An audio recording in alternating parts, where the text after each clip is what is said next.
Let's talk about critical thinking. So, what is critical thinking? How to use it, how to apply it, where to apply it, why is it important, how can you learn it, all the good stuff. So, first, let's define what is a critical thinking. So, the difference between normal thinking and critical thinking is what I called critical thinking is where you think with your eyes open. So, let's say there is a study about how smoking is good for your health. There is a study done, you can find it online. So the first thing, like if you're a smoker, you're gonna say, well, see, now I don't have to stop smoking. And that's bad thing because, well, you will see why. The critical thinker will ask, well, what did you type in, in Google to figure it out, to get that, a research. And usually it's how to feel good about smoking or why smoking is good or benefits of smoking or something like that. And then I tell you, well, no wonder you found research that proves what you were thinking because you were searching for that and just goes in cycles. So that's the first thing. The second one, the critical thinker would ask you who sponsored that research. That's the first thing you look. The first thing you look because you will find most likely that a tobacco company sponsored that research so we can know that that's not, you know, good research. Then the third question is what's your sample size? It's, by the way, one of my favorite questions. The fourth one is, well, can we prove the opposite to be true? Pulling from both sides of directions. And you see how differently a critical thinker is thinking than a normal person. Why? Because first of all, it requires actually you to put in the work.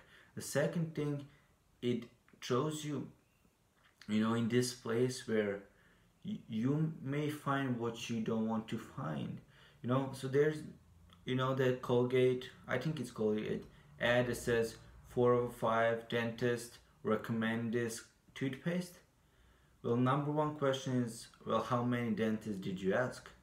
Did you ask 5? And then 4 of them said, yes, take this. Or did you ask 500, 5,000, 50,000 dentists? The second thing is, when you were at the dentist, have your dentist ever asked you to which toothpaste do you use? No.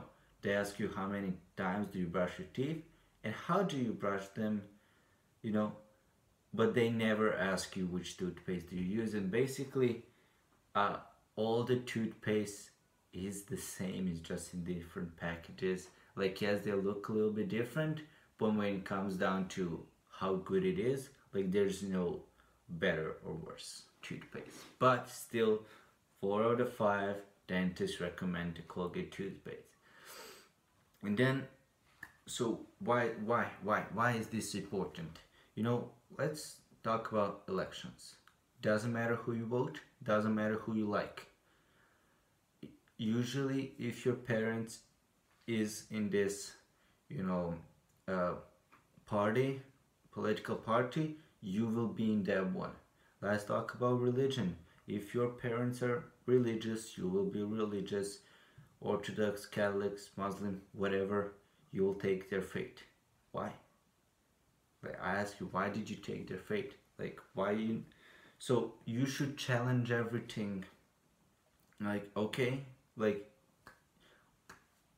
when I challenge something, I said, listen, I agree with you 100%, but let's see why you're wrong. Even if I like what you're saying, even if I agree with you 100%, I'll be like, why?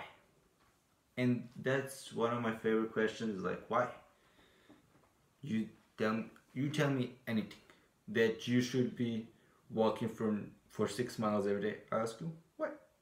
Then you say, because that's what Bob said. And then I ask you, why? And you see, you dig, you find out what's the truth. You don't just take it for granted. You do your own research, you make your independent decision based on both sides of the knowledge. Should I go to college? Yes, no, and then you see what's the truth. You don't ask reason why college is good, Google enter, then you'll find only this, or why college is bad, then you'll find only this. But you need both sides, so you make the whole picture. And so let me give you an explanation. So today I was with one of the wisest men I know, that I can call my friends my mentor. Like, I like calling him my mentor, but I can say that he's my friend as well. And he's in Novi Sad right now, and he lives in USA right now. Well, not right now, he's in Serbia right now, but usually he lives in USA. And I wanted to hang out with him, but I knew if I go over there to take a coffee, spend an hour with him, I would have to spend 5 or 6 hours of my time. First of all, get ready, then 1.5 hour train over there, then 30 minutes to go to downtown, then hang out with him 1 hour, then come back, then wait for a train, then 1 hour back, and go home. And you see, it takes me 6 hours, and it actually took me about 9 hours today. And then when you see that I gave 9 hours of my day to spend 90 minutes with him, I kind of wasn't able to justify that. And I know how bad it sounds, because I actually want to hang out with him, and I told myself, Timo, you have to find a way. So I was like, okay, so what should I do in Novi Sad that is more important than me passing an exam tomorrow? Because so this is it's not that I didn't want to hang out with him, it's that I didn't want to do it today, because tomorrow I have an exam, and I feel like me studying for exam is better time, because he will be here tomorrow or next week, then we can hang out next week. So that's what's going on over here. We could hang out next week as well. So that's why hanging out today is not as critical, but I knew that if I don't do it today, we're not going to. So I made plans. Okay, I'm gonna go there, do this, kinda be home, and I'm gonna spend 5 hours of my time. And then he's like, well, I can't do it, I have to go somewhere else. And then usually I would say, well, sorry, maybe next time. But this time I was like, no, Timo, you have to figure out a way. So I was like, okay, what if I come 3 hours earlier than what I originally planned? Can we make it? He's like, yes. Then we made plans, and those 90 minutes, it is a little bit more than 90 minutes, was really, really important. So I originally planned on going to a boot camp this fall, and there's nothing bad I can say about the boot camp. And I told him, and he's like, don't do it. And I was like, but there's all this good stuff and more, I haven't even finished. He's like, cut me on a half, really politely. He's like, don't do it. And I'm like, why? He's like, well, do you think it's the best thing you can be doing this fall? And I was like, no, I can do some other stuff, it's kind of expensive. And then we talked about it, and after 5 minutes I was like, you're 100% correct, I'm not going. And he was a little bit surprised. He pulled back, opened his mouth, his eye was open. He's like, really? I'm like, yes, you're 100% correct. It's like, that easily? I'm like, yes, you were right, I was wrong, I admit, you're correct. And he was a little bit shocked, because people don't usually admit when they're wrong, and it doesn't take them this short of a time. And I just saw his perspective, hey, first of all, do you the question wasn't, is the boot camp good or bad? The question was, should you do it this fall? Can you postpone it for the next one? Can you do something better this one? Is it that important? can you find a way to learn that somewhere else, meet that type of people somewhere else? So that was like the question. And then like he basically destroyed not only the bootcamp idea but the whole, like the foundation where I based why I should go there. Like, he destroyed it, and I'm really grateful that he did, because well, I just realized there is a much better way and time and money to spend it on that bootcamp.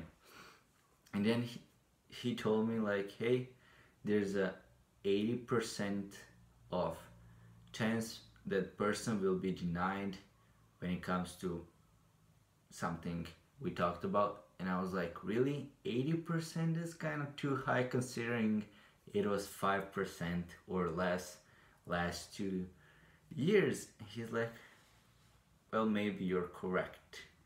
It's 50%. 50 was still big, but it's more realistic than, 80%. And then I asked him, what's your sample size? And he was like, good question. Really good question. Because like, if two people tell you I got it, the other says I didn't got it, then that's 50%. If 10 people said and 5 says yes, 5 says no, then I'm like, okay, maybe I'll believe you, but let me see why those 5 didn't get it. Like maybe they broke the basic rule. But and then if you say, well, 100 people, 50 said they got it, 50 says they didn't, then I'll believe you. Like 100 is not big, but in this case it is. So I was like, I'm like, what's your sample size? So he employed critical thinking on me, and I did on him, and that's good, because now people got value from that conversation. So basically the point is, no matter what the decision is, dating, business, going on a boot camp, applying for a job, traveling, anything, you can employ this, and you just get a better understanding of life and what's going on, and you're just not floating through life. You're actually taking notice, and then you're making decision on your own, because basically you're been have been influenced by everyone and everything every second of your life. Like right now, while you're watching this video, I'm influencing you to think critically. You see, like, there's always that thing like free will debate. Like, you think you had a free will, but there's all these people that targeting your subconscious. They're telling you, buy this product, go here, do this school. Or like, I know how I chose my school. At least, well, technically it was chosen for me, but I still feel like I, participated in choosing which school I will go, even though I can tell that I have 100% good theory that I have zero impact on which school I would choose. And I honestly think elementary, high school, and college, I have zero impact. Like, my decision didn't matter. I just followed what I was subconsciously told. And I'm not saying that there's something called destiny. Maybe there is, maybe there don't. Let's do the, yes and no thing. But that's the topic for another video. I'm just saying that, like, based on where I live, which one is closer?